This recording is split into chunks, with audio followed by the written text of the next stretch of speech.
ये तो होना ही था। लास्ट वार्निंग हमको किसने दिया? जनता ने दिया। जो जनता 2024 का अप्रैल मई महीना में लोकसभा चुनाव में 29 सीटों पर हमें जिताया, चंद महीनों बाद जब आरजी कांड हुआ तो समझना चाहिए था कि जो जनता हमको चंद महीनों पहले इतना समर्थन दिया है, वही जनता लाखों की संख्या में सड़क पर उतर गए, रात जाग रहे हैं आरजी कांड के कारण।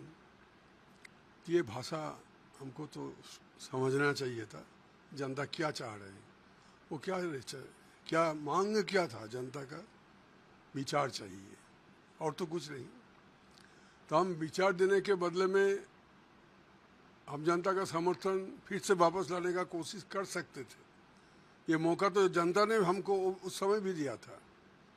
तो मैंने उस समय ट्वीट भी किया, धरना भी किया, कलकत्ता में भी धरना दिया, दिल्ली में भी धरना दिया, पार्टी को समझाने के लिए कि आम जनता की जो आवाज़ है इसको समझने का कोशिश करो। दुनिया भर जहाँ लोकतंत्र है, अगर कोई पार्टी जनता की आवाज़ को नहीं समझ पाते तो उसका पतन अनिवार्य है।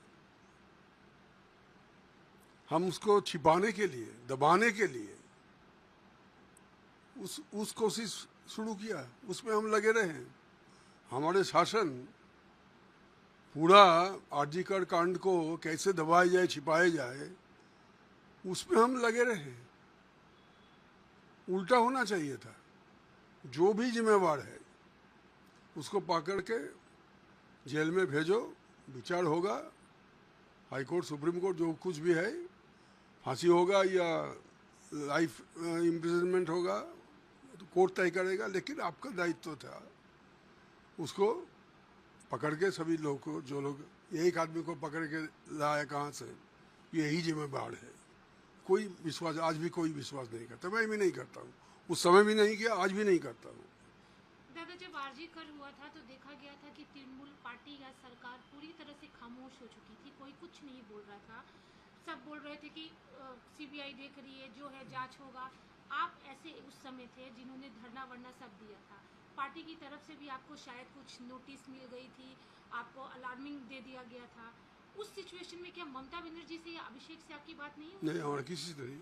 मैंने, देखिए, जिस दिन मैंने ट्वीट किया उसका 24 घंटा बाद धरना शुरू हुआ। धरना हुआ था 14 अगस्त, आई रिमेंबर। 14 अगस्त को हुआ था धरना हर जगह। तो मैंने 13 अगस्त को ट्वीट किया था कि बंगाल की लाखों परिवार की तरह हमारे परिवार में भी हमारा बच्ची है और हमारा एक छोटी पोती भी है, तो हम धरना में जाएंगे। तब दूसरे के साथ नहीं गया। बाकी लोग तो रात 11 बजे से शुरू किया धरना, मैंने शाम को 5 बजे से रात 8 बजे तक मैंने धरना दिया।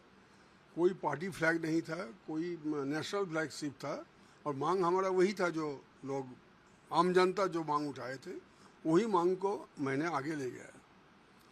मैंने सोचा था कि ट्वीट और ये धरना के बीच में जो 24 घंटा बीत गया, कोई ना कोई नेता हमारे पार्टी का हमसे संपर्क करेंगे, बात करेंगे।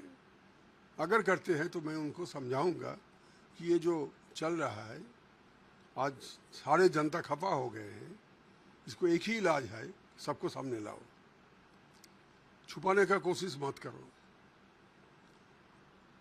उतना गुस्सा जनता में इसलिए हुआ कि जनता समझ गए कि छुपाने का कोशिश चल रहा है, विचार देने का नहीं। The entire party was exposed. जनता का सामने पार्टी एक्सपोज है। कोई माथा नीचू करके चलते हैं, इसका मतलब वो कुछ नहीं समझते हैं, कुछ नहीं देख पाते हैं। ये जो लोग समझेगा उसका पतन तो होगा ही। आज हाहाकार करने से कोई नहीं होगा। वो एक ललकार था, उस ललकार था आम जनता का। वो ललकार को तुमने ध्यान नहीं दिया, पता नहीं, कुछ को उसको तुमने कोई उसको माना नहीं, सुना नहीं, तो उसको जो नतीजा निकालना था समझा दिया जनता ने। यही जनता 2011 में 34 साल की वाम मोर्चा को हटा के हमारा पार्टी को लाया था। वही जनता हमको हटा के बीजेपी को लाया है। उस समय रवैया क्या था जनता का कि बाप रे बाप बहुत हो चुका है, 34 साल, अब जाओ, बाकी ममता आएगी, तृणमूल आएगी, क्या होगा नहीं होगा हम देख लेंगे, लेकिन तुम जाओ। इस बार भी बीजेपी आएगा कि क्या होगा नहीं होगा हम देख लेंगे, तुम जाओ। वो नोटिस था। हमने 60 साल बीत चुका, हमारा 60 साल बीत चुका राजनीति में।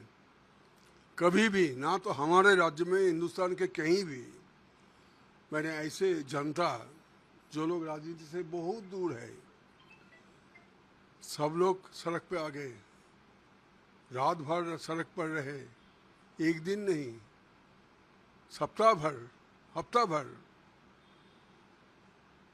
तो इसको क्या हम, अगर हम लोकतंत्र में विश्वास रखते हैं तो आम जनता की आवाज़ को हम समझ नहीं पाएंगे, इसका हम कोई समाधान नहीं करेंगे।